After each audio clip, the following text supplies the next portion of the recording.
בספר כתבי בעל הסולם בעמוד 470. Estamos leyendo en las escrituras de Baal HaSulam el artículo para la finalización del Zohar. נאמר לרגל סיום הדפסת ספר הזוהר עם Un פירוש. discurso para la finalización del Zohar fue dado cuando finalizó la impresión del libro del Zohar con el comentario Hasulam, la escalera. Se sabe que el propósito deseado del trabajo en Torah y Misbot es adherirse al Creador, como está escrito, y adherirse a Él. Debemos entender qué significa esta devekut, esta adhesión al Creador. Después de todo, el pensamiento no puede captarlo a Él en absoluto. Efectivamente, nuestros sabios ya han discutido esta cuestión antes que yo, preguntando acerca del versículo y adherirse a Él. ¿Cómo se puede adherir a Él? Después de todo, Él es un fuego que consume. Y estos respondieron: adherirse a sus atributos, así como Él es misericordioso, tú también eres misericordioso. Así como Él es compasivo, tú también eres compasivo. Aparentemente, esto es desconcertante. ¿Cómo sacaron nuestros sabios el texto de lo literal? Después de todo, está escrito en forma explícita y adherirse a Él. Si el significado hubiera sido adherirse a sus atributos, tendría que haber dicho adherirse a sus caminos. Entonces, ¿por qué dice adherirse a Él? El asunto es que los materiales que ocupan el espacio, entendemos adhesión como proximidad espacial y separación como alejamiento espacial. Sin embargo, en la espiritualidad, que no ocupa ningún espacio en absoluto, adhesión y separación no significan proximidad y separación espacial. Eso se debe a que éstas no ocupan ningún espacio. Más bien, a la equivalencia de forma entre dos entidades espirituales la entendemos como adhesión, y la disparidad de forma entre dos entidades espirituales la entendemos como separación. Así como el hacha corta y separa un objeto físico en dos, al distanciar a las partes entre sí, del mismo modo la disparidad de forma separa lo espiritual y lo divide en dos. Si la disparidad de forma en ellos es pequeña, se dice que están un poco alejados entre sí. Y si la disparidad de forma es grande, decimos que se encuentran muy alejados el uno del otro. Y si se encuentran en oposición de forma, decimos que están tan alejados entre sí como dos extremos.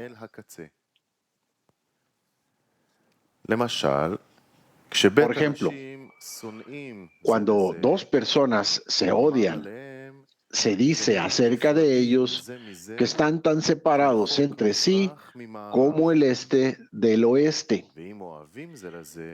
Y si se aman entre sí, se dice que están adheridos entre sí como si fueran un solo cuerpo. Y esto no se trata de cercanía o lejanía en el espacio, sino que estamos hablando de la equivalencia de forma o de la disparidad de forma. Esto se debe a que cuando las personas se aman entre sí, es porque hay equivalencia de forma entre ellas, porque uno ama todo lo que su amigo ama y odia todo lo que su amigo odia.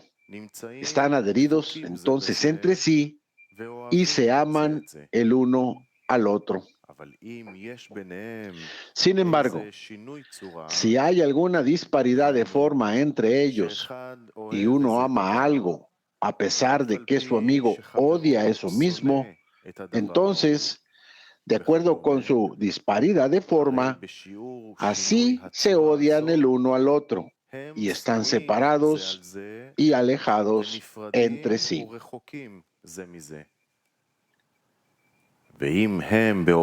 Y si están en oposición, de modo que todo lo que uno ama, su amigo lo detesta, se dice acerca de ellos que están separados y alejados uno del otro como el este del oeste. Y puedes ver que la disparidad de forma actúa en lo espiritual como el hacha que separa en la materialidad. De modo similar, la medida del alejamiento en el espacio y la magnitud de la separación entre ellos dependen de la medida de disparidad de forma entre ellos. También la medida de Debekut entre ellos depende de la medida de la equivalencia de forma entre ellos. Ahora entendemos cuán acertados estaban nuestros sabios cuando interpretaron el versículo y adherirse a él, como adhesión sus cualidades. Así como Él es misericordioso, tú también eres misericordioso. Así como Él es compasivo, tú también eres compasivo. Ellos no sacaron el texto de su interpretación literal. Por el contrario, interpretaron el texto precisamente de acuerdo con su significado literal, ya que la Debekut espiritual no puede describirse de otro modo, salvo como equivalencia de forma. Por lo tanto, al igualar nuestra forma con la forma de sus cualidades, nos encontramos adheridos a Él. Por esto dijeron, así como Él es misericordioso, en otras palabras, todo lo que Él hace es otorgar y beneficiar a otros y de ningún modo para su propio beneficio, ya que Él no tiene deficiencias que requieran complemento y Él tampoco tiene de quién recibir. En forma similar, todas sus acciones deben ser para otorgar y beneficiar a otros. Así, igualarás tu forma con la forma de las cualidades del Creador, y esto es Debekut espiritual. Y en la mencionada equivalencia de forma hay un discernimiento de mente y un discernimiento de corazón.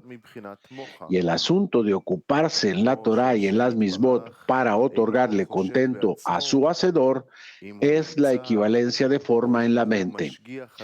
Esto se debe a que, así como el Creador no piensa sobre sí mismo, si se encuentra o si cuida de sus criaturas u otras dudas, también quien desea alcanzar la equivalencia de forma tiene prohibido pensar en esas cosas de las que tiene claro que el Creador no piensa, porque no hay disparidad de forma más grande que esta.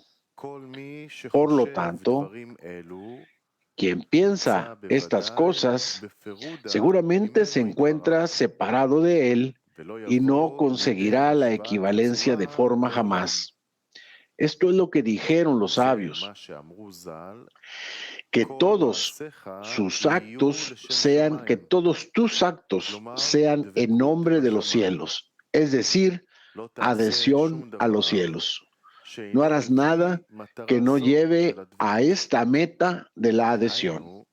Es decir, que todos tus actos sean para otorgar y beneficiar a tu prójimo. Que entonces llegarás a la equivalencia de forma con el cielo, así como Él, que todos sus actos son para otorgar y beneficiar a su prójimo, así también todos tus actos serán solamente para otorgar y beneficiar a tu prójimo, lo cual es la adhesión completa. Y acerca de esto pudiéramos preguntar, ¿cómo es que cada acción que el hombre realice puede ser en beneficio del prójimo? después de todo, necesariamente debe trabajar para sustentarse a sí mismo y a su familia. La respuesta es que aquellos actos que realiza por necesidad, es decir, para obtener lo mínimo necesario para su subsistencia, esa necesidad no será condenada ni alabada. Esto no se considera en absoluto que hace algo para sí mismo.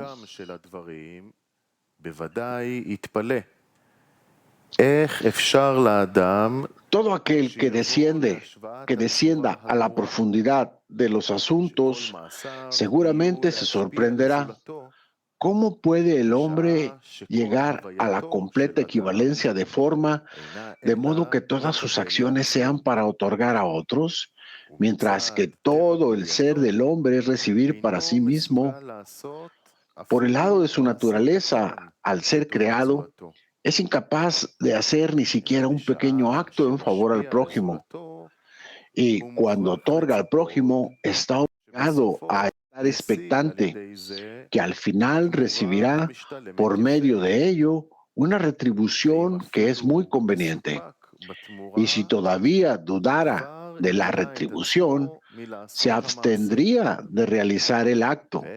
Entonces, ¿cómo es posible que todos sus actos sean solo para otorgarle a otros y absolutamente nada para sí mismo? En efecto, admito que es algo muy difícil. Y el hombre no tiene la fuerza para cambiar la naturaleza con la que fue creado, que es solo recibir para sí mismo, mucho menos invertir la propia naturaleza de un extremo a otro. Es decir, no recibir nada para sí mismo, sino que todos sus actos sean para otorgar. Pero por eso, el Creador nos dio Torah y Misbot, que nos ordenaron hacerlas solo con el fin de otorgar contento al Creador. Si no fuera por el compromiso en Torah y Misbot Lishma, o sea, en nombre de la Torah, es decir, para proporcionar con ellas contento a su Hacedor y no beneficio propio, no habría ninguna táctica en el mundo que nos ayude a invertir nuestra naturaleza. De esto puedes comprender la gran severidad de comprometerse en Torah y Misbot Lishma, porque incluso si su intención en Torah y Misbot no es en beneficio del Creador, sino en beneficio propio, no solo que no se invertirá la naturaleza del deseo de recibir que hay en él, sino que, por el contrario, el deseo de recibir en él será mucho mayor que lo que tiene por parte de la naturaleza de su creación. Como lo he aclarado en la introducción al comentario de la escalera en el primer tomo, ver el punto 30 y 31, y no me extenderé aquí. Pero, ¿cuáles son las virtudes de aquel hombre que ha sido recompensado con Debekut, con el Creador? Estas no están explícitas en ningún lugar, salvo en sutiles insinuaciones. Sin embargo, para aclarar los asuntos que hay en mi artículo, debo revelar un poco, tanto como sea necesario, y explicaré el asunto con una alegoría. El cuerpo y sus órganos son uno. Todo el cuerpo intercambia pensamientos y sensaciones con cada uno de sus órganos. Por ejemplo, si todo el cuerpo piensa que un órgano específico debe servirlo y complacerlo, este órgano inmediatamente conocerá su pensamiento y le proveerá el placer del cual piensa. También, si un órgano piensa y siente que el lugar en el que se encuentra es estrecho, el resto del cuerpo inmediatamente sabe su pensamiento y sensación y se moverá hacia un lugar confortable para él. Sin embargo, si sucede que un órgano es cortado del cuerpo, se convertirán en dos entidades separadas, y el resto del cuerpo ya no sabe las necesidades de ese órgano separado, y el órgano ya no sabe más los pensamientos del cuerpo para poder servirlo y beneficiarlo. Pero si un médico viniera y conectara el órgano al cuerpo como antes, el órgano volvería a conocer los pensamientos y necesidades del resto del cuerpo, y el resto del cuerpo conocería nuevamente las necesidades del órgano. A través de este ejemplo, podemos entender la virtud de alguien que ha sido recompensado con Debekut con el Creador, porque ya he demostrado que el alma es una iluminación que se extiende desde su esencia. Esta iluminación ha sido separada del Creador debido a que el Creador la revistió con el deseo de recibir.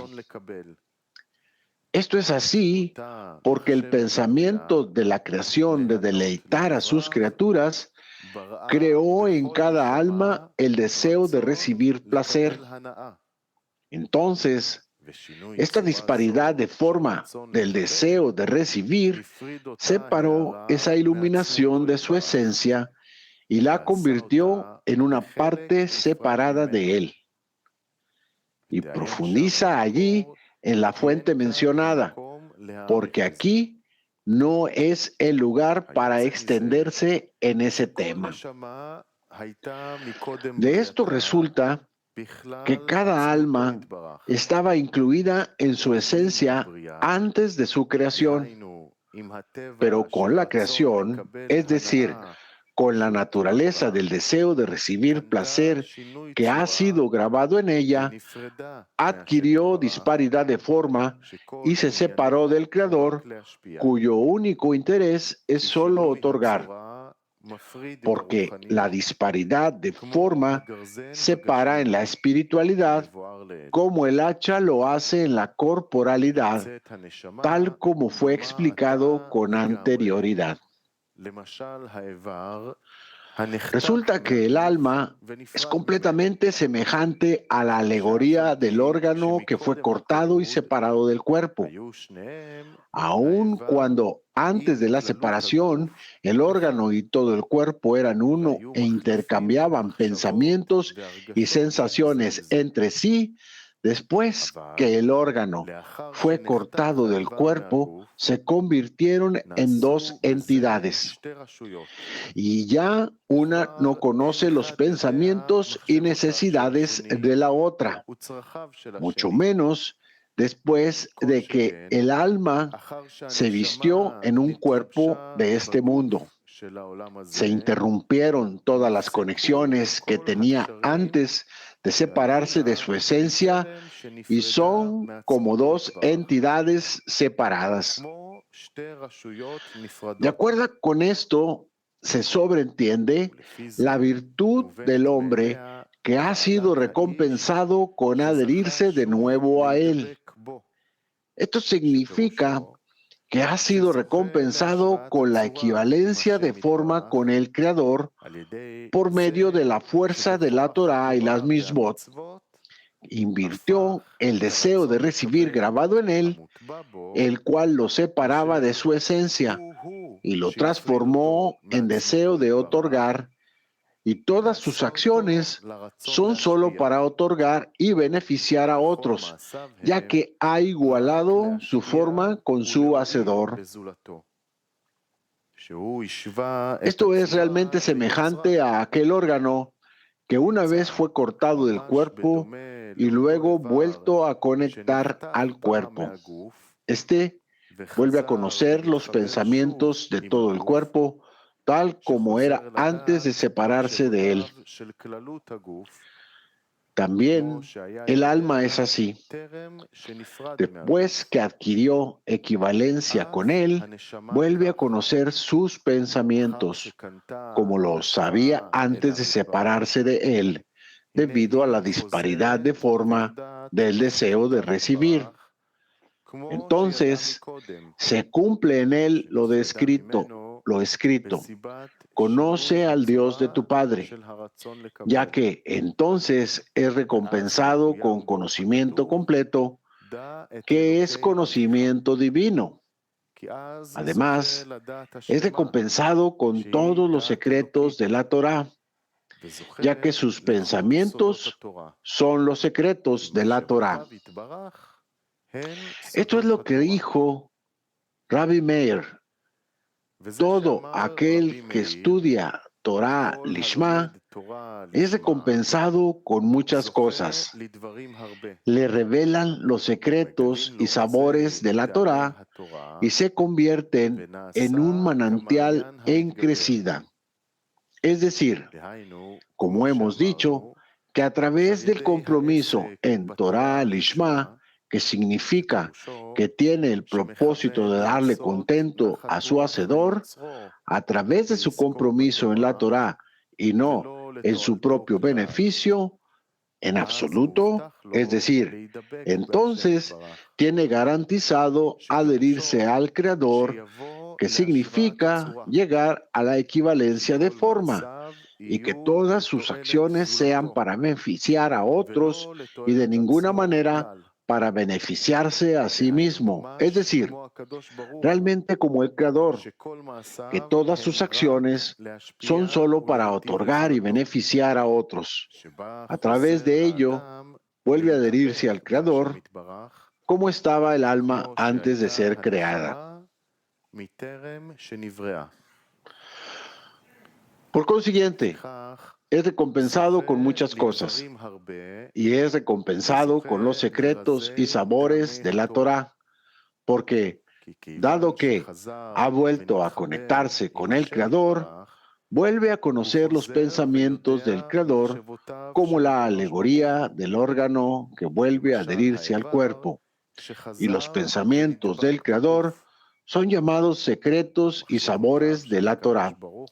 Por lo tanto, quien estudia Torah Lishma es recompensado con que se le revelen los secretos y sabores de la Torá y se vuelve un manantial en crecida debido a la cancelación de las divisiones que lo separaban del Creador, que volvió a ser uno con él como antes de ser creado. De verdad que toda la Torá, tanto revelada como oculta, son pensamientos del Creador, sin ninguna diferencia.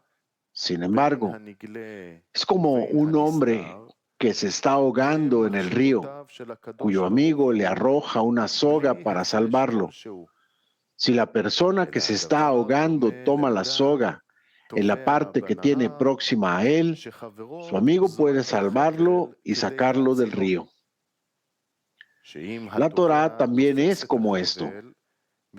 Al ser enteramente los pensamientos del Creador, se asemeja a una soga que el Creador le arrojó a las personas para salvarlas y sacarlas de las clipot, de las cáscaras.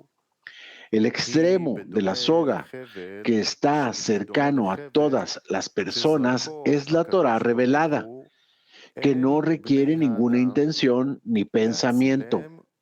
Además, aun cuando haya un pensamiento defectuoso en las misbot, son aceptadas por el Creador, como está escrito.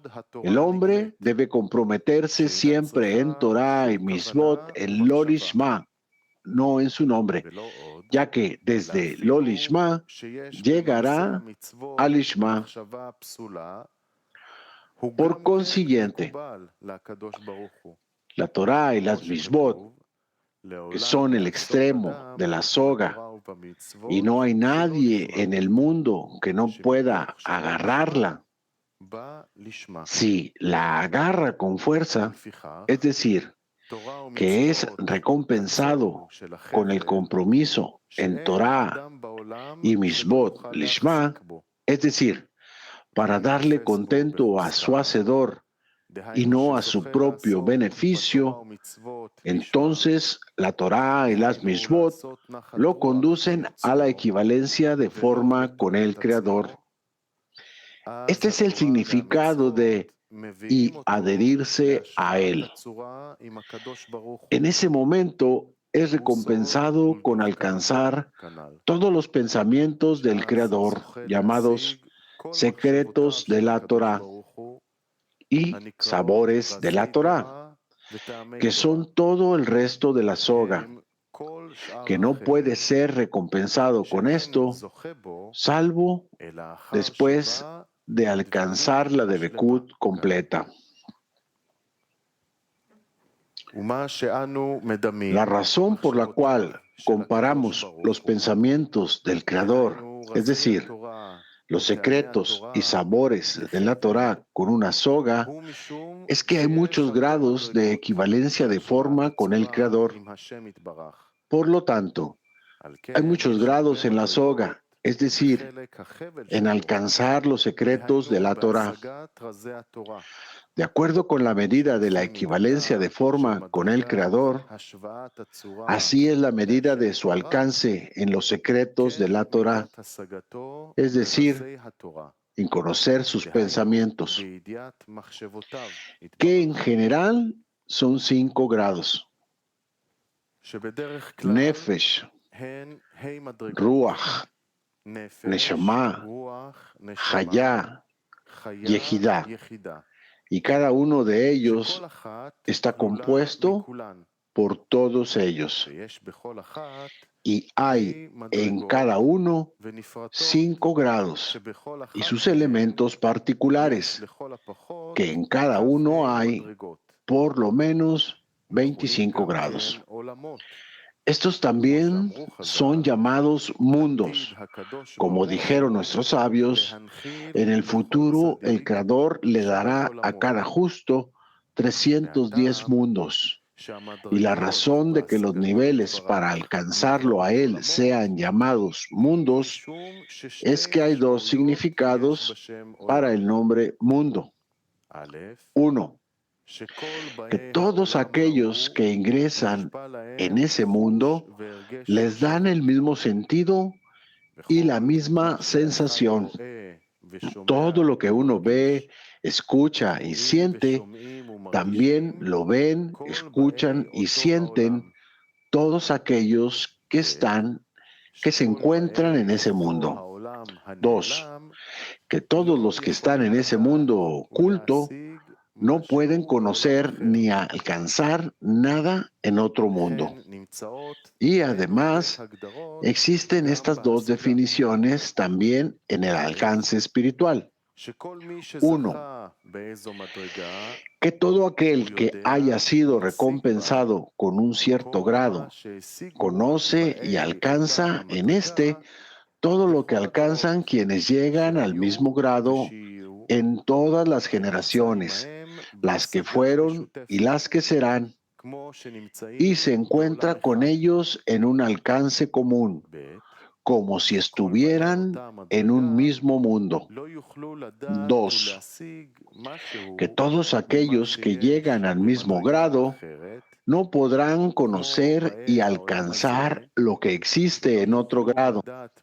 Es como las personas de este mundo que no pueden conocer nada de lo que existe en el mundo de la verdad.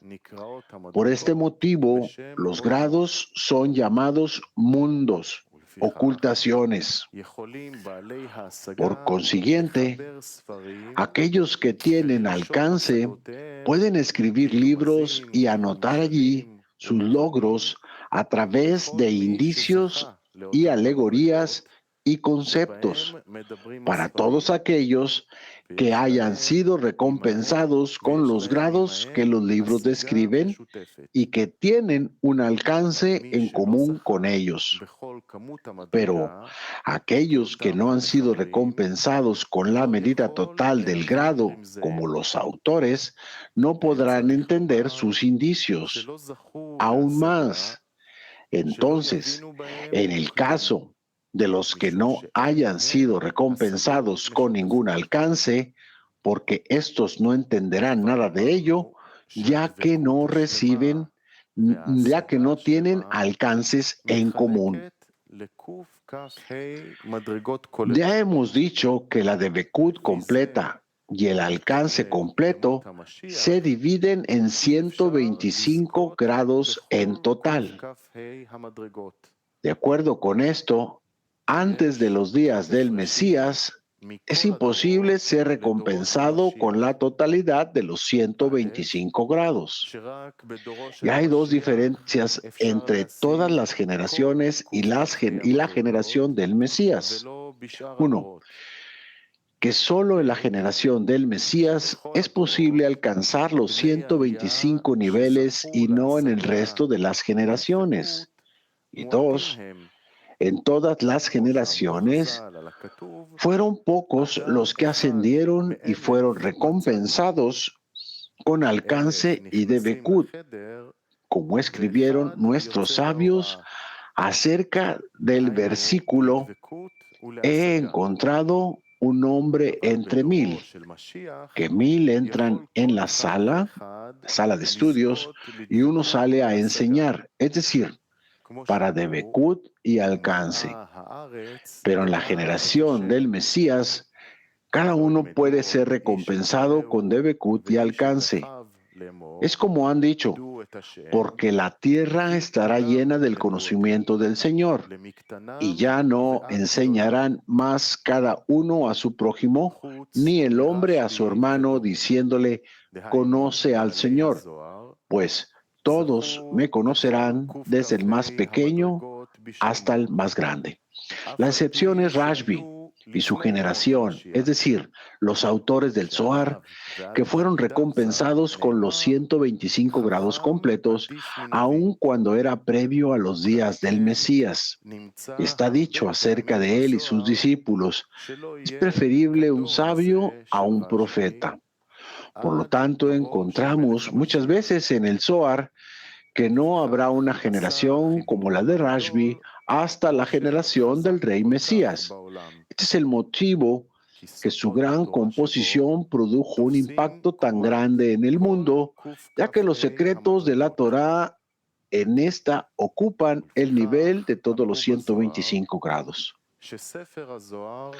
Por consiguiente, está dicho en el Zohar que el libro del Zohar no se revelará salvo en el final de los días, es decir, en los días del Mesías. Esto es así porque ya hemos dicho que si los grados de los lectores no están en su total medida con el grado del autor, estos no comprenderán sus indicios, ya que no tienen alcance en común. Y debido a que el grado de los autores del Zohar es el total de los 125 grados, ellos no pueden ser alcanzados antes de los días del Mesías. De esto resulta que en las generaciones que preceden a los días del Mesías no habrá alcance en común con los autores del Zohar. Por consiguiente, el Zohar no pudo revelarse en las generaciones previas a la generación del Mesías. Y esto es una clara demostración que nuestra generación ha llegado a los días del Mesías. Podemos ver que todas las interpretaciones del libro del Zohar anteriores a nosotros no clarificaron más que el 10% de los pasajes difíciles del Zohar, y lo poco que aclararon sus palabras eran casi tan herméticas como las palabras del Zohar mismo. Pero en nuestra generación hemos sido recompensados con el comentario del Sulam, de la escalera, que es una interpretación completa de todas las palabras del Zohar. Más aún, no solo que no deja nada hermético sin interpretar en todo el Zohar. Además, las aclaraciones están basadas en un análisis sencillo que cualquier estudiante intermedio puede entender.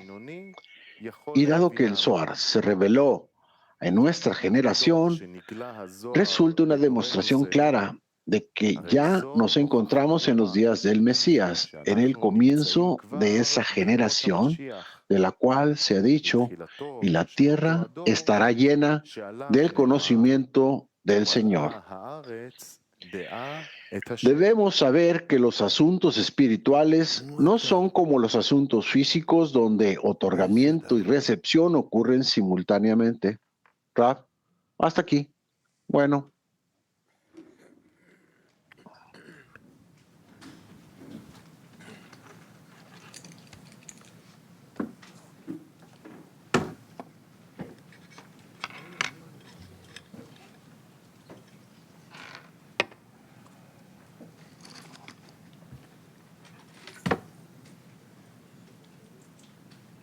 יש לנו רק הודעות לסוף השיעור, על הלו"ז של היום. Tenemos anuncios para el programa de hoy, Rav. ¿Cuál es el programa de hoy, Rav? A las 10 de la mañana está el programa de noticias con el cabalista, el doctor Michael Lyman, que es grabado a las 10:30. Pláticas con los cabalistas, con el cabalista, y también es grabado, y de 12 a 1 la clase vespertina con el cabalista Michael Lyman en vivo. Rav dice, todo es para el Rav Lyman. ¿Qué pasa contigo? Cada escena se conecta, repite la clase, se prepara para la clase de mañana. Bueno, ¿no hay preguntas? Entonces, mándanos una canción, ¿no? Vamos a concluir con una canción.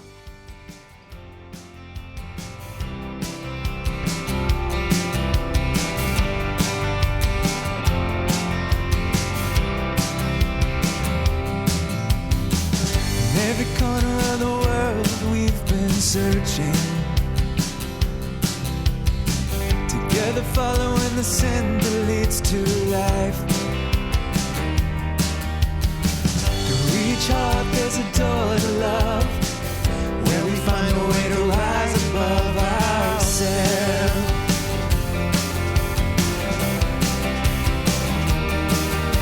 It's you that lights our hearts, it's you that shines in us forever. Where every broken heart, it's you that binds us all together. It's you that lights our hearts forever in a place beyond the veil. Together we rise, together we rise, together we rise, together we rise. Gonna find a way to go above my reason. Gonna find a way to love outside myself. Through each heart there's a door to love, where we find a way to rise above ourselves. Together we rise, together we rise, together we rise, together we rise.